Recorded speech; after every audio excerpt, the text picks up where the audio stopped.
for the longest time, I kept thinking, oh, my blog, I don't even make any money. So how can I kind of demand, tell my husband that, no, I can't do this today because I have to work on my blog, right? But I realize it has to happen the other way. You have to treat it as such, and then things will come afterwards. That was JinJoo Lee, and this is episode number 191 of the Chopped Podcast.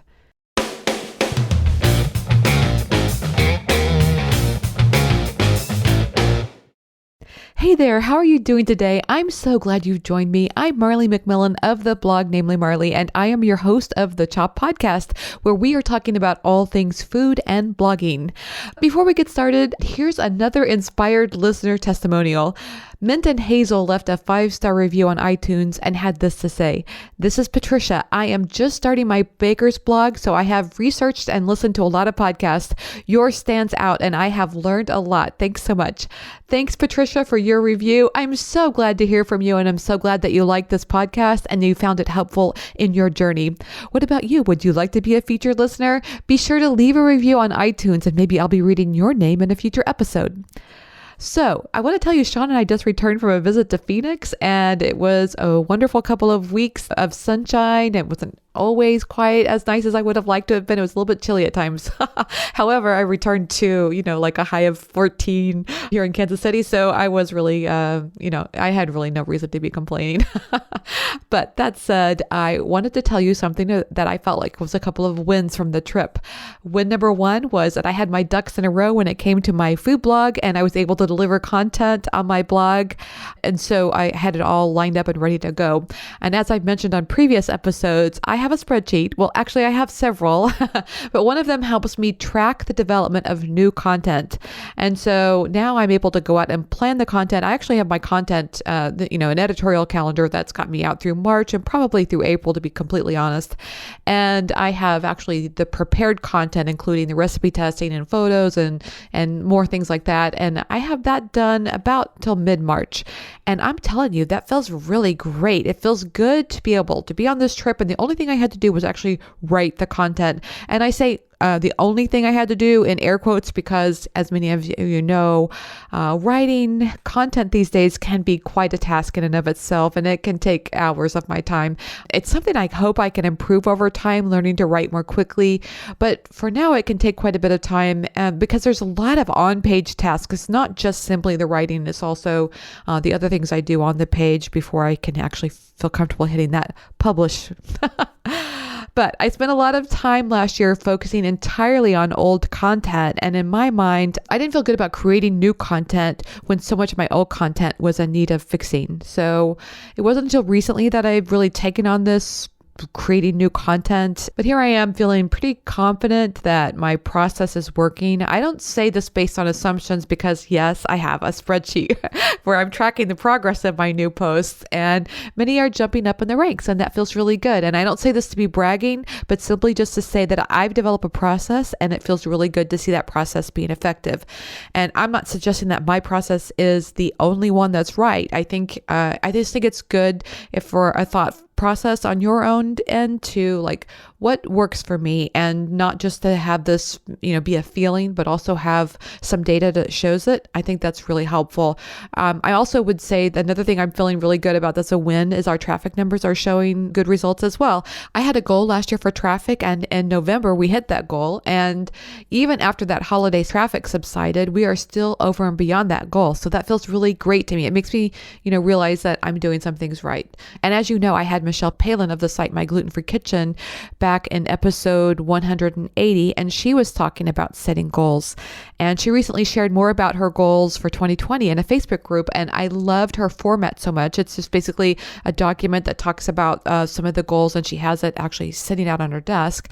So I used her format and created my own goals for 2020, and I love this goal setting mindset because I feel like it's, at least from my perspective, it is so easy to get distracted on any given day. And I do not like the feeling of going to bed at night and feeling like I didn't do anything of what I wanted. Now, I also understand there's times where, we've got this artsy feeling to the work that we do. And so we have to stay true to that artistic side. But For me personally, I guess I'm very goal focused and very accomplishment focused, and I like to get certain things done. And so, for me, having some goals and having those goals very visible, like right here in my office, helps me stay focused, and that is really important. I really do think focus is a big key because even within the work that we do, there's so much that we could be distracted by, let alone other things that come along in a given day that can be distracting. And speaking of distractions, I really want to get into today's topic because we talk a lot about distractions. And so I wanted to talk with you about that as well. So today's guest is JinJoo Lee. She's of the site Kimchi Mari. I loved this chat so much because JinJoo talks about her niche focused blog and how she started it as a way to stay connected with her daughter, which I thought was so sweet. And I loved that. And the fact that her blog has turned into so much more is even more exciting. JinJoo describes how her traffic had gradually increased from year to year, but then recently she had a year where it didn't. And that's when it caught her attention. Like, wow, this is important. I really want to address this. I mean, who knows what happens in situations like this when your traffic is, continually growing and then it either hits a plateau or it goes down a little bit. Is it SEO? Is it a Google update? Or maybe it's other bloggers using SEO to kind of beat out your successful blog posts? Who knows? All I know is that when it happens, it does make you, kind of jump to attention and want to know what's going on. JinJoo has a background in computer science, so she is pretty knowledgeable on these things. But even with all of that, she decided to get a site audit to learn more about the ways she could help her blog be more successful. So do you have to get a site audit? I know you hear this from a lot of my guests. However, I think there are plenty of guests on the show who haven't gotten site audits as well. I think you have to decide this for yourself. I think they can be very helpful and informative if you feel like there's just too much mystery going on with your blog. To me, I think a site audit is a little bit like a college degree. It can kind of change the way you look at the situation, but it's not necessary to be successful. If you can listen to other people who have done that, I think maybe you can take some of those tools and apply them to your own site. Anyway, JinJoo talks about the things that she's been working on in her site and some of the things like updating old content and maybe some of the things that she's always done very well. Like she's always had a desire to create very thorough, high quality content. And maybe that's because of the niche topic of Korean cooking, that there are a lot of things to be explained from the history of the dish to the meaning of the name behind it. So she's always delivered this high quality content, which I find very intriguing because it's an area that, I think a lot of us could be moving towards providing, just answering the questions that your reader would have about that blog. And I love JinJoo's strong emphasis on her readers and how much she feels, the passion that she feels for their stories and how much she can help them. I love that. So we also then got into the topic about distractions, and she has a lot of really good feedback and comments on that. She said that in the beginning, she felt like she couldn't really tell other people not to bother her while she was working because she wasn't making much money with the blog. But in reality, what she learned is that you're never going to make much money until you take it more seriously. So in other words, the more you can make these statements like, hey, don't bother me, I'm working right now, or set business hours that you don't let yourself get distracted, those kinds of commitments are the things that then can lead you to be making more money with your blog. And that's where we got into the part, where we really started getting serious about the topic of distractions. If having a successful blog is a big goal, you have to take it seriously. Make it a promise to yourself. And here's my question. Do you keep promises to other people? If so, a promise to yourself should matter too. So JinJoo and I talk about the art of taking your work seriously, amongst the many other things about blogging. It's such a great conversation. I can't wait to share it with you. So let's get straight to it. Here's today's featured discussion with JinJoo Lee. Hey everyone, I'm happy to have on the show today JinJoo Lee, and she's with the site Kimchi Mari. Welcome to the Chop Podcast. Oh, thank you. I'm so happy to be here. Well, I am excited to have you here. I'm really looking forward to our conversation, and it's nice to get a chance to talk about food blogging, isn't it? Oh, yeah, just in general. Yeah, there's so much to talk about, and I've experienced so much for so long. So, well, and sometimes I think we're all just like in our own little corners of the world, and I don't know, it's just refreshing to be able to talk openly about what we're doing and to talk with somebody else who also gets it. Definitely. Yeah. I recently attended a food blogger conference, and I was talking to somebody and I realized it's a stranger, but I could be talking to that person for hours because we had so much to talk about. Yes. Yes, I love that. Okay, so I really love hearing the story behind why people started their blogs. Can you talk a little bit about, what inspired you to start Kimchi Marie?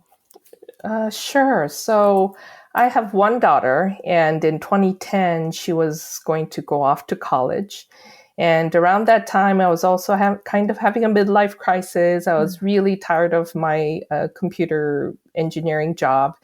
And so I was, talking to my daughter and said, "Oh, I want to do something completely different." And she goes, "Oh, why don't you start a food blog?" And I said, "Oh, come on, who's going to come and see, look at my recipes?" And she goes, "Well, you can do it just for me even." She said, "I would get to cook it, when I'm in my dorm or whatever." And said, "Just think that you're doing it for me and see how you like it." So I started it kind of as an experiment to see how I liked blogging and if anybody would even pay attention. And yeah, here I am 9 years later. Wow, that's amazing. Yeah. And did she actually follow your early recipes? Oh yes, yeah. She would make some of them at her dorm, and she would.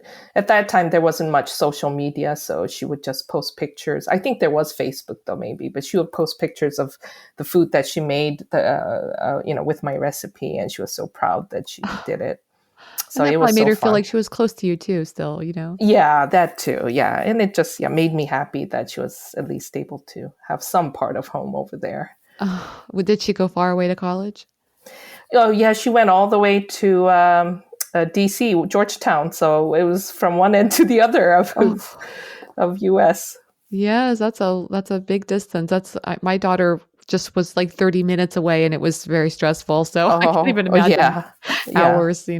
Right, from California to D.C. It's a long way. Yes. And so I imagine there was some time though when you realized people besides your daughter were checking out your recipes. Yeah, I did. Yeah, I remember the first time I would get, I don't know, like 20 visits a day. And I was like, oh my God, there's actually some people looking at it. Yes. So, yeah. And then over time, it just, it went up, except for last year. My traffic has always just gone up, even though there was a period of 3 years where I basically didn't do much at all because I went back home to Korea for a couple years to take care Mhm. of parents. But yeah, it's pretty amazing if you think about it. That is really amazing. Do you feel like your background in computer science was helpful to you as a food blogger? I think so, definitely. I think, for one, it helped me to kind of navigate through a lot of the, technology stuff that even though I'm not all familiar with everything, but it was much easier for me to kind of get a feel for and understand. And of course, learning to use new, software or blogging tool, came pretty easy to me. Also, there are a lot of people out there who kind of take advantage of the fact that bloggers don't know much about technology, a lot of them. Mhm. And so they try to just, charge you for things that is maybe 3 lines of code. Yeah, yes. So yeah, it helped me to avoid those pitfalls. So that was great. And then I think my sister always tells me this, but I think in the way I write my recipes, my instructions, I think it's the training that I have. I am very, process oriented. I'm very detailed, and I try to make it very systematic. So people can just follow the steps and make a recipe. And I am finding that there's a lot of people who have never done Korean cooking before, and they always thought it was just overwhelming and daunting. But with my recipes, they said they were able to get started into Korean cooking, and they really appreciate that. So I think, yeah, it did help me. Oh, and I even have some flow charts here and there too. So Flowcharts. yeah, I actually, this is crazy about, I don't know, almost kind of in the beginning, people kept asking me about, how to ferment kimchi. When is the right time to eat it? Is it too old to eat it? All that stuff. And so I decided, you know what? I think I can draw a flow chart. And so I drew a flow chart on how to ripen kimchi properly. So I have, questions that I ask, if it's a yes, go here. If it's a no, go there. And yeah, so I it was love actually it. one of my first very popular posts that even got published in a magazine, I think, in the state of Washington. So That's amazing. So obviously people are looking for those kinds of things. Do you think about now doing that in more of your posts? I always, think about doing that more. I have somehow, I haven't been able to a whole lot, but Yeah. yeah, I even thought about at some point that maybe, we should make an app that does, follows recipes in a flowchart. But, uh, yeah, because, that way recipes don't always go as planned, right? A Yes. lot of times people would have, oh my God, I missed this step. What am I supposed to do? So if Yeah. we were able to provide all the, answers to those weird situations, I think it would be very helpful. But anyway, it's one of a wild dream I had at one point. So I imagine before you started your blog, and it must be the reason that your daughter suggested this, that you had a passion for cooking. Oh yes, yeah. I now that I look back, I think I loved cooking and maybe eating even more Yeah, from me when I too. was a little kid. Yeah. So I always hung around the kitchen. I was the youngest of five. And so my sisters and my dad also used to love to cook. So anytime they were in the kitchen, I was always hanging around and asking if there's anything I can do. And my sisters, they would bake a lot, and the job that they would give me all the time is buttering the pan. You know how you butter the cake pan, and I thought that was the greatest job ever. And so, yeah, so I grew up kind of, and I always hung around. And because my dad was a diplomat, we would get stationed in different countries, and over there we would actually have chefs who worked in the kitchen all the time because we had to entertain a lot of different diplomats from different countries. Mhm. So I got to watch them cook the different foods. I got to taste them. I also got to help out too. So, and I love to cook stuff on my own. I think I started even from when I was middle school because, I can make them exactly the way I want. So yeah, definitely cooking was kind of in my life way before I realized that that's something I was good at. Yeah, and it sounds like you've traveled all around the world. Do you think that that has had an impact on your cooking, or do you mostly stick with a certain style of cooking? Oh no, I think it definitely had a lot of impact. So I lived in Tunisia when I was little. I lived in Wow. India. Traveled to we kept stopping by Hong Kong on our way back home to Korea and U.S. too. So our family, we are very international in the food that we eat. So even in Korea, we would go to Indian restaurants or cook apple pie at home and nobody sold apple pie in Korea. I don't know, 30 years ago, Yeah. but my sisters wanted to make apple pie. Um, so that really affected. So even now I don't eat, even though I blog about Korean food, honestly I don't eat Korean food every day. I have to have different foods. Yeah. My body just craves for, okay, it's time for Thai food today. Yes. So I have that. And then overall though, I think that also helps me when I blog. I know how daunting and overwhelming it can be when you try to cook something in a brand new cuisine. Right. Ingredients, everything, it's so alien and you don't even know where to start. And I think that kind of helped me to realize how detailed I need to explain things to my readers in case they're new to Korean cooking. And is that basically the theme of your blog, is Korean cooking?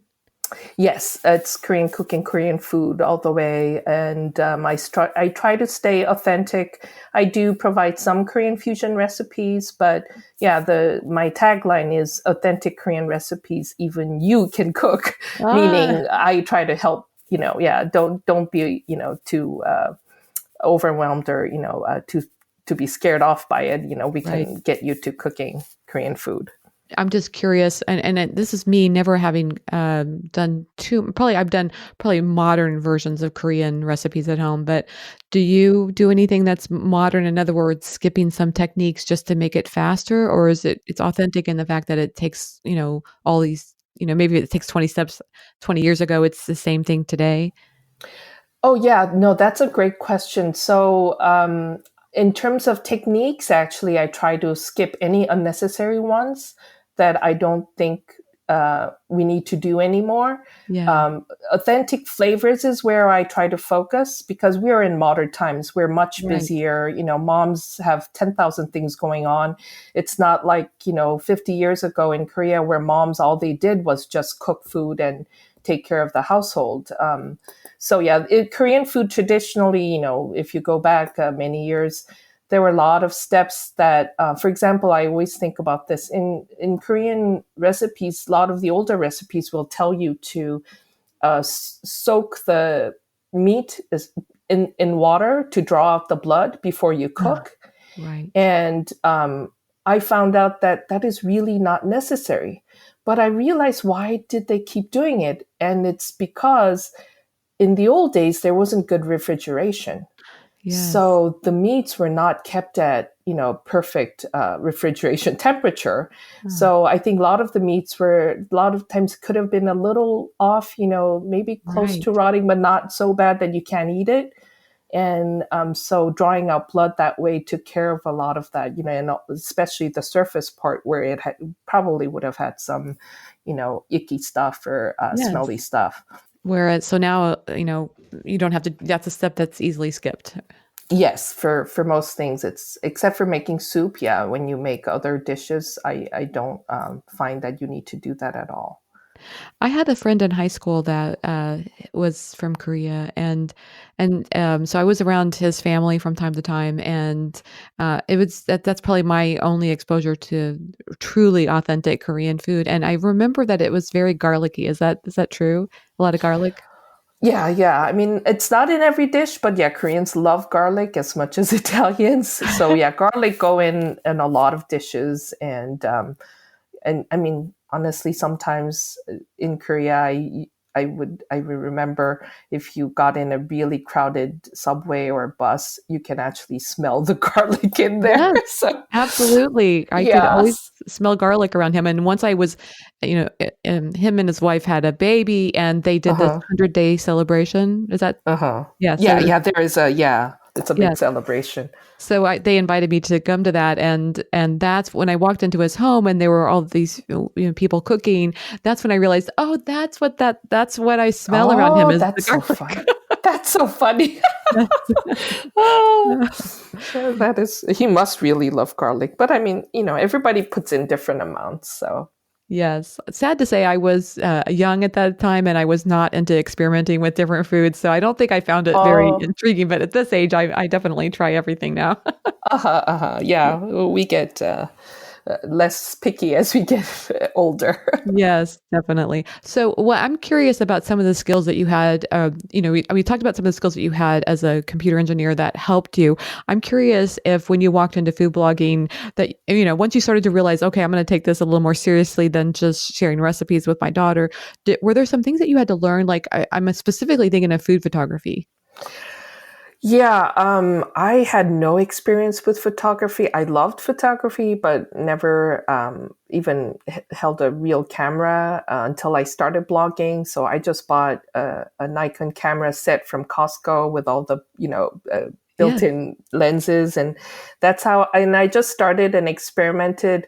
I think in the beginning, I took shots just using the auto mode, and then I think once I started around 2015 when I decided I was going to go full time, I decided, okay, I better learn a little more. So Tasty Food Photography, I think, by Pinch of Yum, that was the first book where I actually learned to do manual Yeah. and control aperture and exposure and all of that stuff. So that was a big game changer for me, and then also bought a macro lens for the first time, so that helped a lot. And then the only other thing I did was I also got Nagi's Recipe Tin Eats food photography book. Yes. So that was also very helpful in learning, new angles, how she took her photographs. Even though I thought mine were great, what I realized at that time was mine was more to my liking. It was more kind of artsy or like on the pretty side. But I Hmm. realized after all, this is a food blog and we have to entice the audience's appetite, right? Yes. So it's what's more important is not how pretty it looked, but also more than that, how appetizing it looked. And so I did get a help from a few of the amazing bloggers, but overall, it's a lot of time and practice and just trying out different lighting situations and learning to work with how it works in your home. Like for me, by now I know in the winter time, this room works best. In the summer, my kitchen works best. So I move around throughout the Yes. year. So yeah, The sun is higher in the sky during certain times of the year. And yeah. right. Yeah. So the sun comes in too much Yes. or it doesn't come in enough. Yeah, and then we have the problem of we have a house that has a lot of big trees around it. So in the summer, the sun is higher in the sky, but our tree is just full of leaves. So we get a Oh, lot less light as a result. I see. Yeah, yeah. I know. It's amazing how I know. different room or location changes the photography so much. I know you would think you have this static thing on the table that is not Hmm. moving that, it should be easy to Oh, to shoot. yes. But Right, yeah. right. Yeah, definitely. So, yeah. Were there was there a moment that you realized, okay, I can do this as a living? You know what? I think I just maybe in the last few months thought that. I mean, I always wanted to. I Yeah. always wanted to make it a living. I always wanted to make it successful. But I did go through a period, honestly, part of last year and part of this year where I felt like nothing was working. I wasn't getting anywhere. As I said, my traffic was kind of, I think it's when we all went through that March or Yes. last year Google update where it messed all the food bloggers up. Yep. I think I was stuck there too. But yeah, so I just thought, oh my God, I don't know what else I can do differently. Nothing seems to be working. But yeah, just these last few months have been finally changing things for me. And I don't know, just yeah, overall, I feel like, oh, yes, I think I know how to do this now. I can do this. But yeah, it's been a long time. Yeah. I know how you feel, and I think it's so easy to look at yourself and think everybody else has this figured out. Why is this, so hard for me? And in reality, I think everybody's in the same boat. It is, yeah. And I actually read an amazing comment yesterday on Facebook. Some blogger was talking about how she's been doing it for 3 years. Should she give up because she doesn't feel like she's not getting anywhere? And then one of the real big, famous, very successful blogger chimed in, and she said, "You know what? I've started this." Current blog just 4 years ago, and I'm doing great now. But she said before that, she had another blog that she did for 4 years and she actually gave up on it. So Oh, overall, she was saying it took her 8 years to get where she is today. And she was telling this blogger, don't compare yourself to others. For some people, it takes a long time. For some people, it happens more quickly. But I mean, I think that is the biggest sort of obstacle it was for me for many years is comparing yourself. And mm, at this bloggers conference, the keynote speaker talked about not the keynote, the MC, but she talked about the Theodore Roosevelt's quote about how comparison is a thief of joy. And she mm. was saying that we should just stay in our lane and focus on what we do and not look at other lanes and see, oh my God, that car is going faster than I am. How come I'm at this speed? And I really decide to, stick by that because it is something that we really need to tell ourselves every day. Oh, I think that's huge. I think honestly, I have been thinking a lot about mindset a lot lately, and I think for me, probably having grown up in a troubled childhood, and Hmm. I've got a brother that was schizophrenic, very Oh seriously no. schizophrenic, and Oh, just that kind of whole family problems going on. I never really got a lot of support, and so I think as an adult I've craved that so much. Like I want other people to be able to say, "You can do this. You've got this." And then it just dawned on me. I just realized, like, you know what? I'm an empty pit. If I don't believe this myself, it doesn't matter if 1,000 people were to say you can do this. I'm not going to believe it. So I right. have to be the one that believes in me. Yeah, no, definitely. And I actually was thinking that today. I was as I was kind of preparing for this.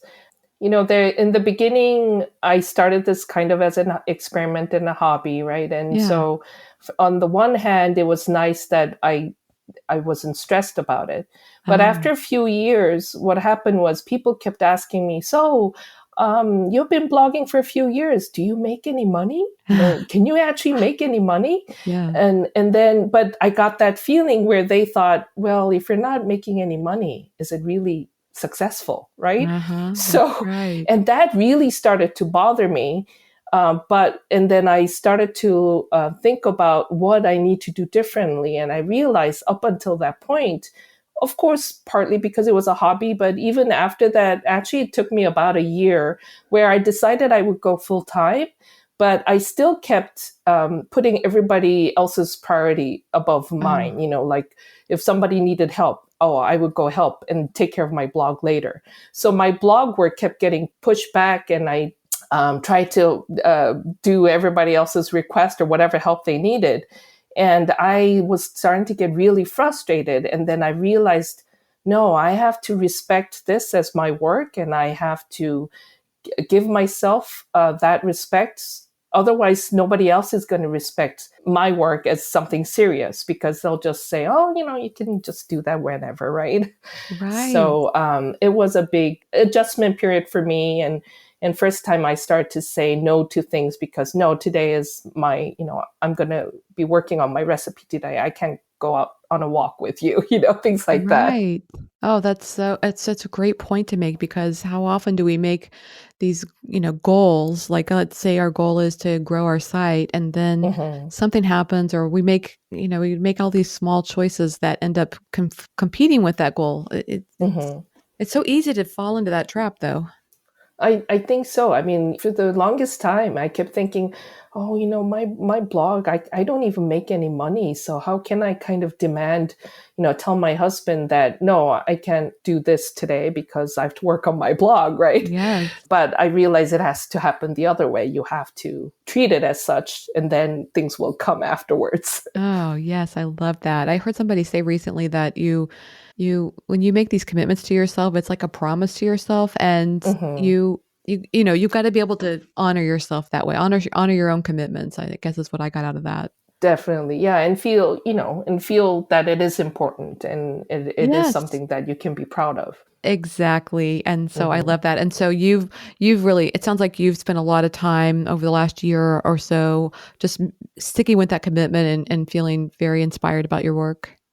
Yeah, yeah, totally. I mean, yeah, I think I've changed things around. I'm proud to tell people that this is my job or this is Oh, my work, yes. and I feel a lot more confident in saying yes or no to things, or going after yeah, I mean, it was a funny thing. Before, I used to just wait until I would get a company to contact me about being a sponsor or affiliate. Uh-huh. This recently, for the first time, I looked at a product and it's like, oh, I really love that. I want to become an affiliate. And then I was wondering, how do I do that? I said, oh, why don't I just ask them? So I emailed them and said, I love your product. Can I be your affiliate? And they said, oh, of course, sure. And they sent me a link. It's like, wow, that was easy. But before that, I was like, oh, maybe I'm not big enough a blogger. Maybe Uh-huh. companies don't think I'm worth it. That's why nobody's contacting me. I was just kind of, Yes. I mean, I did participate in those like influencer networks or Yeah. whatever, and I did all the applications.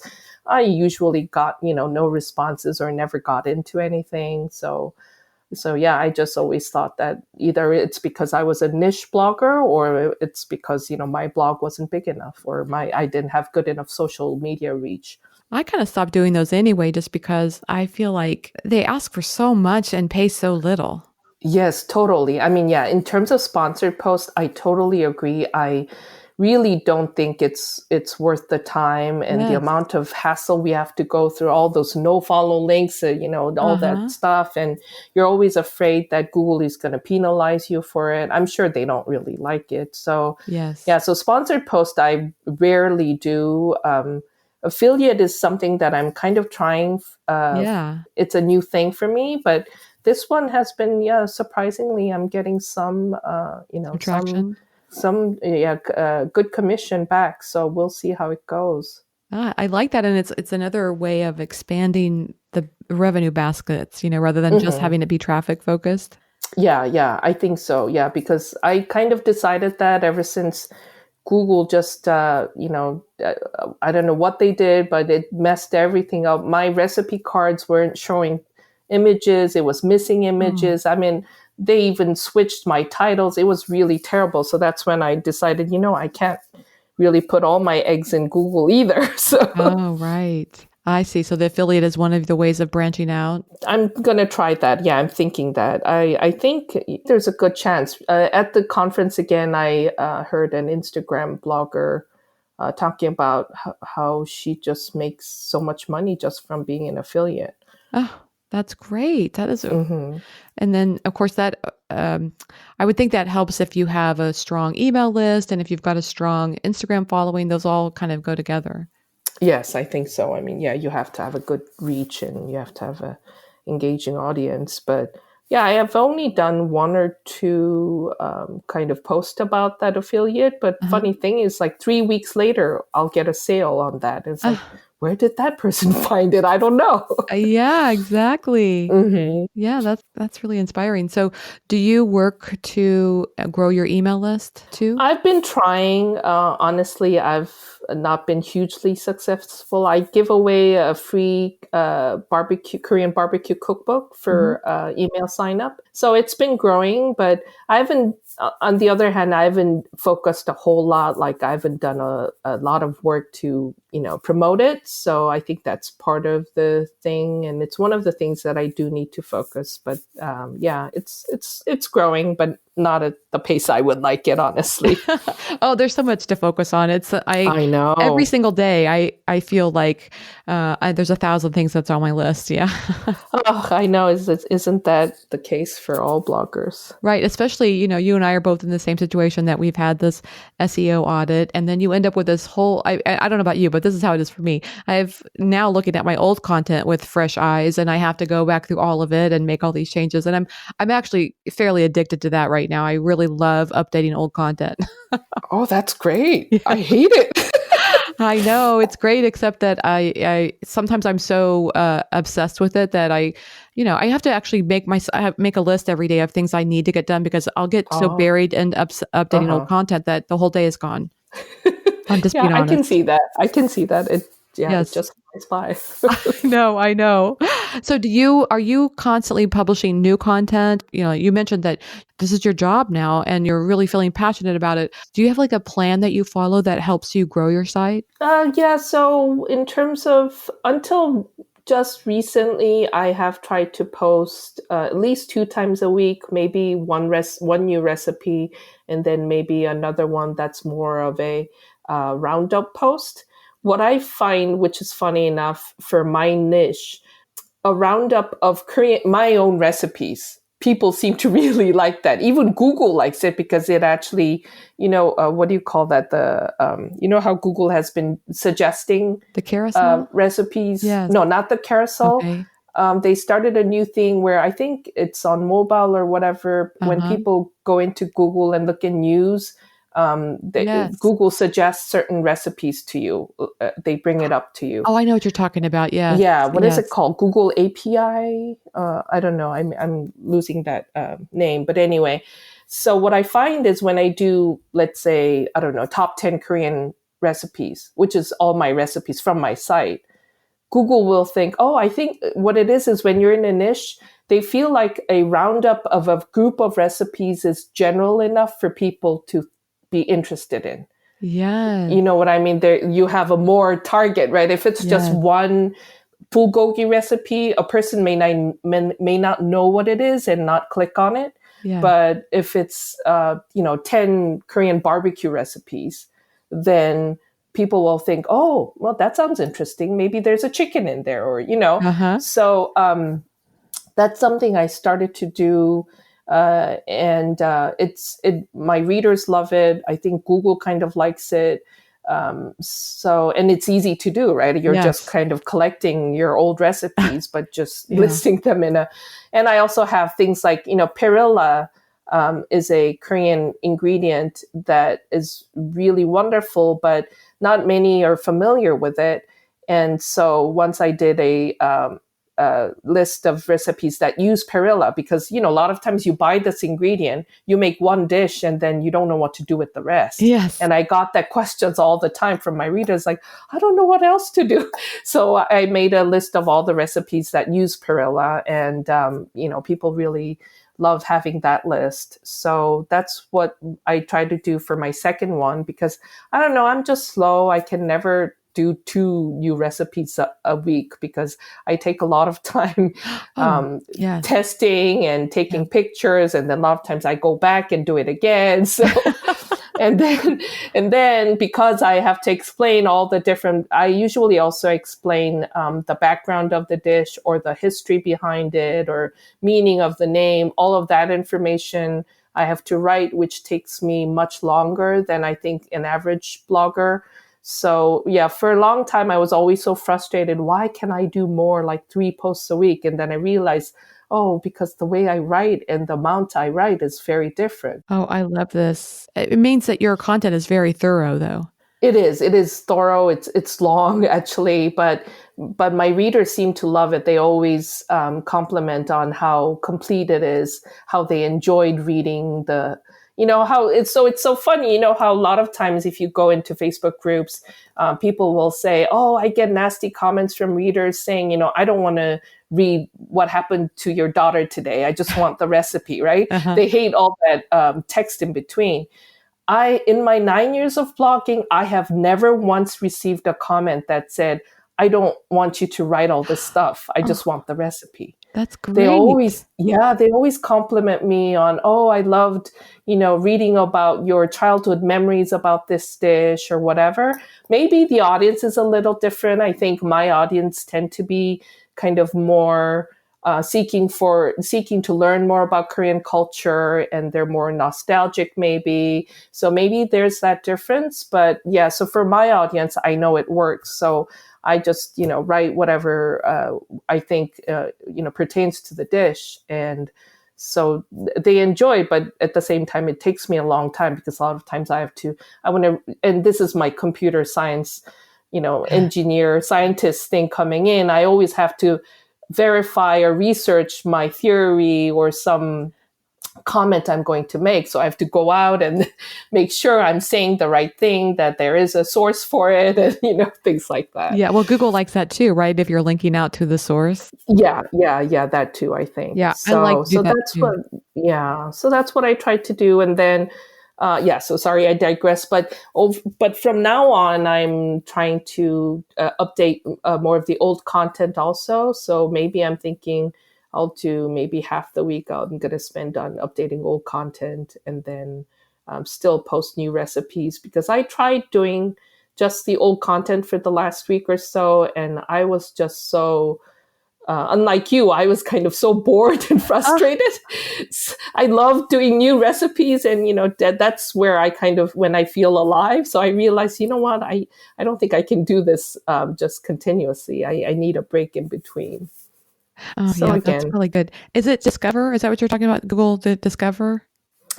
Google Discover. I think it's called many different names. Google Discover, Google. The reason I ask for that's I'm mentioning that is because I think it's a specific area they added to Google Search Console where they suggest your recipes and Yes, yeah. It's where Google suggests your yes, recipes. Yeah, it's Google Discover. You're yeah, right.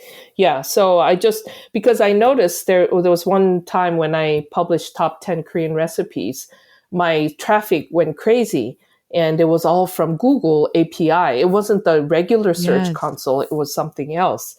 And that's when I realized, oh, they're suggesting this to people who are interested in Korean food, I yes. think. I just thought I'd mention it because if people are curious where they can find out if they've been featured, you can go to Search Console and look under that Discover tab on the sidebar. And but I think it's Hmm. interesting that you point out that some of these roundups might actually do better in that category. So it might be worth doing a few roundups just to test that out and see if that works. You know? Yeah, I think so. And it's not, I know Google doesn't like a roundup of like various bloggers, but if it's your Yes. own recipe, I have a feeling they kind of think that differently. That is still your pure Right. content. You're not trying to play a gimmick here or, whatever. So, and yeah, so I don't know. That's just my experience in the last, whenever they Well, started and like you this. say, the roundups are a little bit easier to do, and that way you can, you already have the content out there. You can just kind of um, put them in the one post with links and photos, and Hmm. then I just add usually one graphic image that says roundup and share that on Pinterest. Yeah. Right. So yeah, so I usually do have a picture, a short description of the dish, and there's usually a theme. And then recently, the WP Recipe Maker Yes. even I think has a roundup recipe Yes. card feature. So I start to use that. I don't know how effective that is with Google, but Well, it sounds to me like when I could just even hear the passion in your voice when you were talking about your readers and the comments that they have left for you. Can you talk about how, just your readers have inspired you? oh wow, yeah. My readers are my reason. I mean, they just make Um, my day on so many days. I have certain groups of readers. I have one group that are actually, I think, a lot of Korean adoptees. So a lot of Koreans got adopted as a child and came to the U.S., got adopted into American families, and seems they have grown up without knowing Korean food and the mm, culture. But as they became an adult, a lot of them wanted to learn more, explore, and also if they get married, have their own children, they want to pass on the Korean culture and food to oh, them, but they don't have any Korean parents to learn it from. And they seem to find my blog as a great resource for them. I have heard so many comments from these people who are just so grateful that they got to cook it for themselves. Also, a lot of times their health has improved because I guess there's something about, genes and yes. race and the food that, Korean grew up with. So they say their health got better after eating more Korean food. So those comments always just uplift my day. I've had I get comments from Korean Americans whose moms passed away, but they never got to learn Korean cooking from their moms. And I get comments, and this is the one that really touches my heart the most. They'll say, "Oh, your recipes remind me of my mom's Oh, cooking," and that just that just takes care of it yes. all, right? So they enjoy my recipes that way, and they're always thankful for that. And then the last really also kind of interesting common story is I had an older gentleman email me 6 years ago, talking about he was how married to a Korean wife. He's not Korean. I forgot what race he was, but his wife always cooked Korean food for him for many years. But then she was Oh, gone. So he was now single. He couldn't cook for himself, but he said he so wanted to make Korean food for himself, and he didn't know where to start. So I gave him some tips and then told him you can start with these recipes. And and that was 6 years ago, and I forgot all about it. He emailed me recently and said, with your recipes, now I'm able to not just cook for myself, but cook for my grandchildren because his daughter and the son-in-law lives with them because they're both doctors, too busy. So the grandfather, being a grandfather, he'll feed them breakfast, take them to school, bring them home, and make dinner for the whole family. And he said he's able to make Korean food for the whole family for most days in the week with my recipes. And he wanted to thank me for Oh, that. And I was like, that's I've made a yes. difference in somebody's life, right? That I've made them happier. He said, I'm so happy now. And so, it's so fulfilling for him to be able to do that for his Oh, that is so grandchildren. that almost brings tears to your eyes. That's so wonderful. Yeah. Yeah, so it's a it's those stories, and to know that I am really making some people's lives better. That's, I think, all you can hope for in a blog. So I'm just really blessed, and grateful I for love that. that. I was recently reading the book, and I don't remember the name of the book, but it's by a researcher, or a doctor, Walter Longo is his name. You were talking about genes, and Hmm. he's talking about, he studies longevity, and he was talking about, like oftentimes we go on these diets to lose weight, and his point was that diets, how we eat, needs to be evaluated on different, like 5 different categories of criteria, and one of those criteria was how your grandparents ate. So his Oh, point is interesting. that what is healthy for me may not be healthy for you, because I need to be eating, the way that my grandparents ate has an impact on how I need to be Hmm. eating. Mm. Yeah, I mean, I think definitely, I know a lot of Koreans don't do well with bread or Yes, dairy. interesting. And Korean food naturally doesn't have a lot of dairy or flour like gluten. I mean, we do noodles, but other than that, there's the main staple is rice, Yeah. not bread. So I think a lot of Korean Americans swear that gluten, they don't do well with that, and so Korean food works better Yes. for them. So yeah, that's very interesting to think about, from that perspective. Then I can imagine these kids that got adopted, and I just think it's very cool that they're seeking for recipes based on, the country they were born in, or their heritage. I think that's really great that you're able to Hmm. provide that for them. Yes, yes. I mean, it's wonderful. And now I have a Facebook Ah, group where a lot of them participate. And so, yeah, I get, feedback or requests from them all the time. Or a lot of times they'll ask, questions about something and they trust my yeah. opinion. So, which is great. Yes. And so those comments have really just spurred you on, and kept you going, and in fact even invigorated you even more. Definitely. Yeah. And it always comes at a day when you feel like, I don't know if anybody's out there, Hello. anybody's, reading or listening, Yes. right? And then you get a comment that says, oh, I made this for my family today, and, dot, dot, Yes, dot. that So, feels so exciting. I agree. But of course, for me, that on the opposite end, then that negative will comment will come, and it's like one negative comment will just blow away 100 positive, and I don't want to let that happen. I think that's not a good, healthy mindset. oh yeah, right. I mean, negative comments. Who likes them? Yes. But for some strange reason, luckily, I really have had very few negative comments That's over the great. years. So I'm very lucky that way. I do, when it does come, I'm actually a person who hates criticism. I hate to be told that I did something wrong. So it does upset me, but I always try to tell myself, no, this is a time. It is an opportunity for me to make it better. If it's a legit Right. negative comment, right? If it's just a random comment that has no basis, I don't think you should pay attention. But if it's a comment that then you realize, oh, maybe I said this in a little confusing Yes. way, and maybe that might have tripped this Yes. person. Maybe I can fix that. Or and then some people have very legitimate points, and then I have to. There was one time when I was kind of wrong, so I realized that and I corrected Yeah. my post.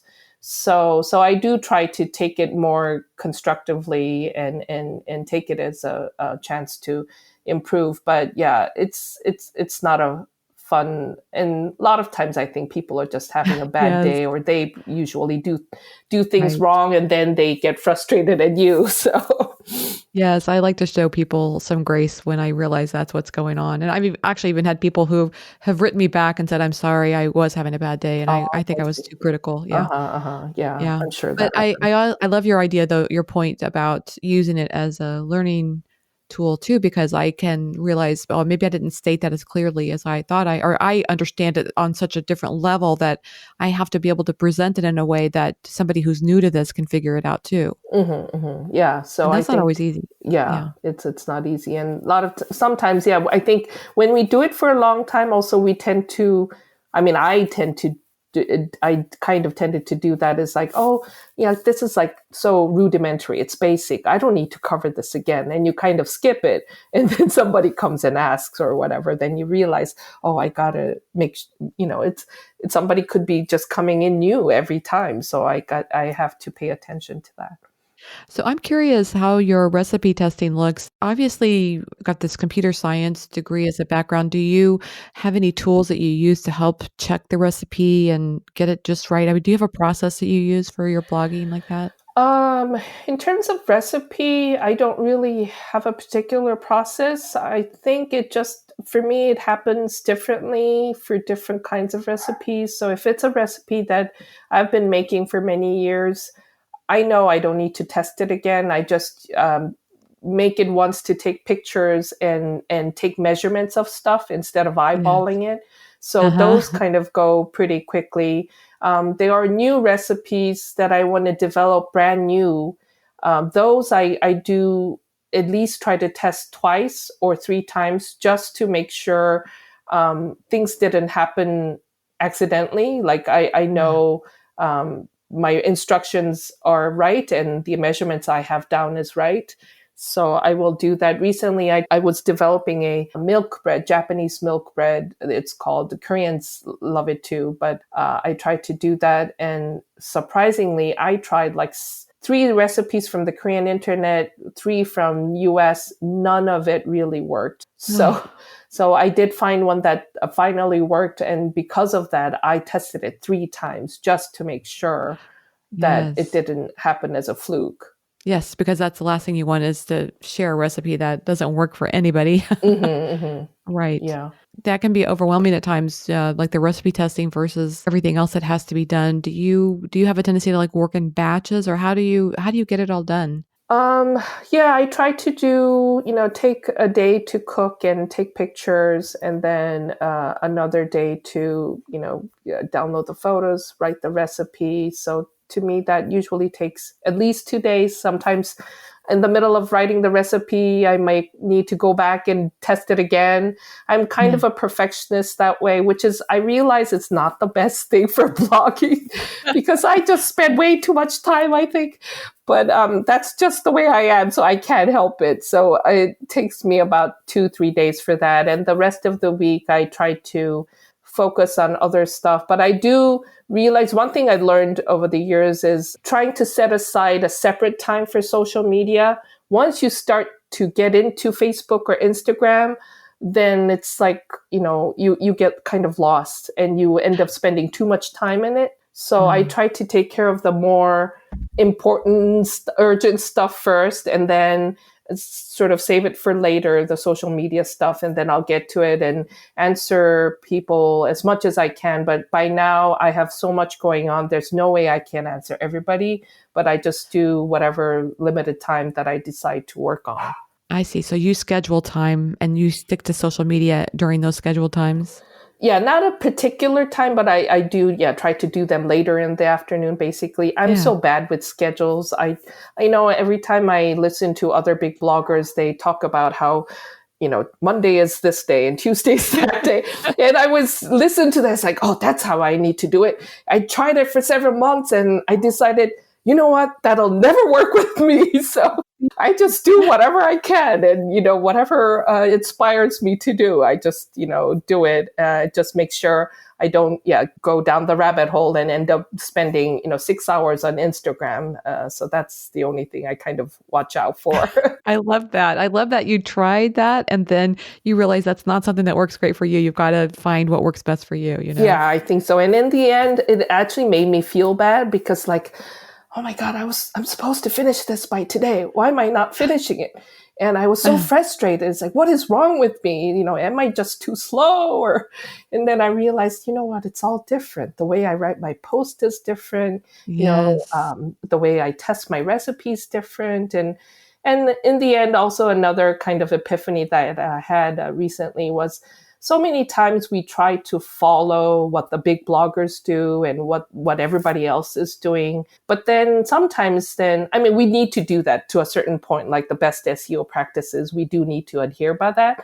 But in the end, then does it not make us just one of a crowd, right? I think sometimes we have to be unique, or we have to do what we think is right for us, or what I want to do, because I think in the end that has a better chance of sort of differentiating you from the rest or make you stand out more. Of course, it could Yeah. backfire, but I'm just thinking that sometimes you need to take a risk that way. Oh, I totally agree. I think it's so easy to get into that groupthink kind of mindset, but when you really like allow yourself the freedom to experiment and play and try what works best for you, that's where you really find that sweet spot. I think so. And that's also, I think, that what makes you happy, right? Like you got to Yes. do what makes you happy too. You got to put in some happy in between, besides the responsibility, because otherwise, yeah, it just takes fun out of blogging, which I think you can't do if you want to stay in there long term.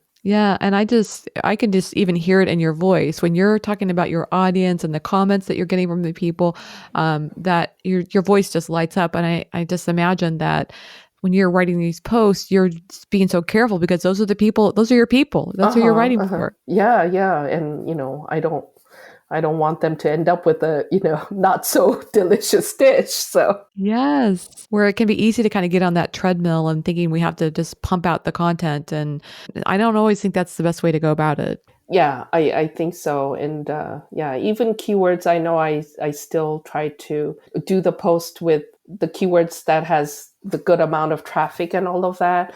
But sometimes, the post that you don't think anybody's going to look at, or it's like too simple or whatever, that gets the best traction. So you just don't know. You Like, don't. yeah, I did a Korean cucumber salad, which is a very simple, you can do it in 5 minute kind of dish. I almost didn't post it because I thought it was too simple and I was kind of embarrassed to put it. But I put it up there, and BuzzFeed picked it up. And then it's been like my number one post for, I don't know, whenever I since published it. So, Wow. yeah, so you just don't know where it's going to come from. You don't, and is that one of the ones where like the keywords didn't indicate that would be a huge post? Or Yeah, because the Korean, yeah, I don't think I even researched it for it back then, wow, that's amazing. yeah, because the Korean name is not something that people would really search for. So I Yes. decided, okay, what am I going to name it? I don't know. And it's like, okay, I'll just name it Korean cucumber salad. It's not a real, in a way, sort of a widely accepted name, I thought, but, Yeah. it was general enough, I thought, and it worked. So. See, that's where I think that's an interesting thing that you're bringing up because there is this formulaic view that says, we should be doing our keyword research and, sticking to posts like that. But then I think we have to give ourselves room to play and, Mhm. follow things that inspire us because that, you don't never know where that traffic's going to come from. I think so. Yeah, you just don't know. It Yeah. always comes with unexpected posts that people seem to really like. Yes. So if you were talking to someone today and they said they were thinking about starting a food blog, you knowing what you know now, how you started it, what advice would you give them? I think first of all, the landscape has changed so much. If it was 10 years ago, I would say, oh, if you want to try it, just try it and see how it goes, and then you can decide.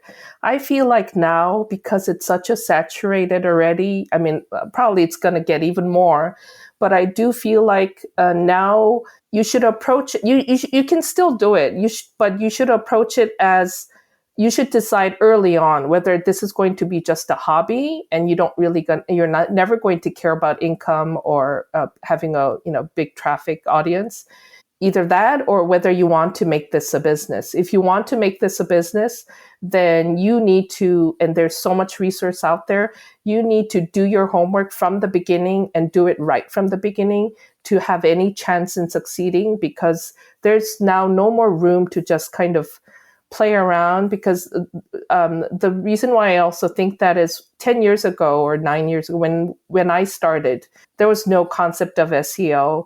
I named my images whatever my camera named it, DSC Like, underscore yeah, 9168, right? yeah. So I never thought about all these things. I just uploaded it and did it, put stuff in. Bulgogi was actually my very first post that I did 9 years ago. And that's how I did it. I did it without, thinking much. And that is still my number one post today. Although I have Wow. updated some in recent years, actually, and it kind of went down, honestly. It was number one on Google until about 3 years ago. And that was when everybody was talking about SEO, but my Bulgogi post still had all this terrible stuff in it, and it was still number one. But the moment I started updating it and changing it, it actually kept going down because I think Google came back and looked at it. That's what I think too. Yes. Yeah. Yeah.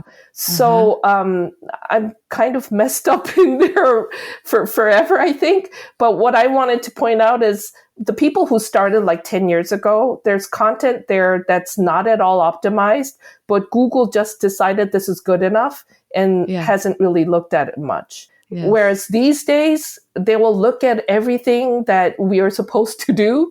So unless you do all those things, it's like you're almost going to have no chance.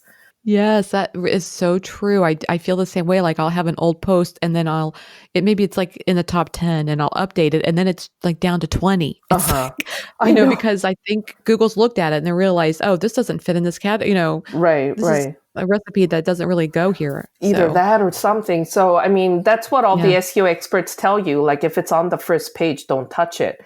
Yes. And I think that is definitely true. I mean, I only Right. touched it because my ad provider told me to change some things, and I did it. And Oh, then that just started the the downhill spiral. from there. Well, I would say though, the majority of the posts that I update they do move up. In other words, our goal is to get to number one. So usually that when I update a post, it goes up, but there are those ones that it's like, yes, it probably yeah. wasn't supposed to be there in the first place. Yeah. Right. I know. Yeah, definitely. I think so. I mean, I know a blogger who's been blogging even longer than me, and she has not optimized her stuff at all, and it's been doing great. But then until that recent Google update, she lost a lot of traffic, and I think that's Oh. when people who haven't been paying attention to SEO kind of suffered. Yes. Yeah. At some point it is going to you're going to be forced to join the SEO I think bandwagon. so. So no, I mean, definitely, you need to do that to have a chance to be up there. And maybe I'm doing something wrong with my Bulgogi post. Who knows? But anyway. To me, what I'm hearing you say, it sounds like you have been very SEO focused all along because you were writing the recipe for the people who are making it. And I think that's something some of us didn't do right at the beginning. And you had this right all along. Oh, I don't know. Maybe I don't know. Yeah. With that, But I like it. talking about that brings up a funny point. I started doing Pinterest like 2 years ago or 3 years. No, maybe more than that, 3, 4 years ago. But I was really late in joining. And that was when everybody had these group boards and they were sharing Yes. like crazy. And me being different, I decided I don't have time, first of all, to go and share and pin all this stuff because I don't do Pinterest. And so I decided, you know what? I don't think people want to come to my account and see everybody else's pins in there mixed up with mine.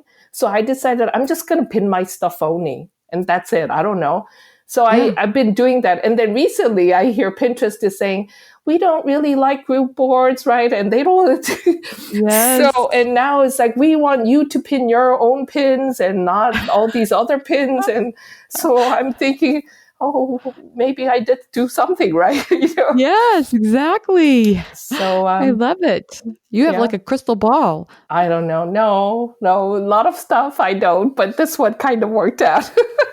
It worked out great. Well, I think what it sounds like to me is that like you were just thinking like, what does my audience want? And I agree with you. I think when I go to Pinterest, I want to see what that person's providing. I I don't think need to see. so. Yeah. Yeah. I love that. Okay. I love to ask these fun questions at the end of the interview. Are you game? Mm-hmm. Okay. So tell me about your very favorite food. Do I have to name just one? Yeah. Oh, okay. If I have It's hard, isn't it? It's hard. If I have to name just one, I guess I have to say Korean short ribs, kalbi barbecue. and Korean cold noodles naengmyeon. That's my parents come from originally from North Korea, and it's North Korean style cold noodle soup that we like to have with the barbecued short ribs. That's my most favorite. Now, see, I thought you were going to say kimchi since that's in the name of your blog. I could say kimchi, but to me, kimchi is the It's more of a most condiment. amazing ingredient. Yeah, but Yes. it's not ingredient. I mean dish, but yeah, it's more of a condiment. So Yes. I didn't think about it as a meal. That's why I didn't That's a say good it. point. But yeah, but no, kimchi. I mean, it is the most amazing dish. It's so versatile. You can eat it fresh, but you can make so many different dishes with it. I And actually it's healthy. it's healthy too. Yeah, it's very healthy for your gut. It Yes. has so much probiotics in it. I actually sent out a October newsletter today with a bunch of recipes using kimchi, and I actually shared some Korean fusion dishes. So you can like even make a pasta with Oh, sautéed kimchi and bulgogi. And really? yeah, and it's just simple and wonderful. So yeah, kimchi, you can make pancakes, stew, fried rice. I mean, noodles, it just never ends. So it Yes. is the most amazing ingredient. I mean, not, I keep saying ingredient because I keep thinking cooking with it, but yeah, it is Yes. the amazing food of all in Korean food. Well, as I has said to you before we hit record, I actually like to put kimchi on my veggie burgers as a condiment. It's just delicious. Oh yeah, it is. Yeah, I had a kimchi burger recently in Napa, and it was amazing. Yes, it really does add a lot of flavors. Like I Hmm. maybe before I would add cheese and mayo and all that stuff, but I don't have to do that anymore. I just do kimchi. Wow, wow! I've got Yeah. to try that. I have a veggie burger. I never tried the two. I'll have to try that. Yes, it's very good together. Okay. Wow, wow. So what's a favorite app on your phone? You know, I have to say it's kind of boring. It's work related because I don't really play a lot on my phone. InShot is actually my favorite app right now because I love how easy it is to edit my Instagram videos on there. Or what I do is I take videos for my Instagram story that I don't need InShot for, and then I add a little more and make an IGTV video, and I use InShot for that. And it's so much. I use Premiere Pro too, and it's a lot more powerful. But for the IGTV, it's just enough, and it's really easy to use, and it gets Easy to the use is job very done. nice. Yeah. Do you get a lot of traction with your IGTV? I think so. I mean, of all my Instagram feed and IG story, I get the most views on IGTV. So I really am Wow, liking it. Yeah. that's great. Yeah. Okay, do you have any time for TV or reading at all? And if you do, what's your favorite? I do. I actually am a TV junkie, but and it's my lullaby. I need to watch it to go to bed.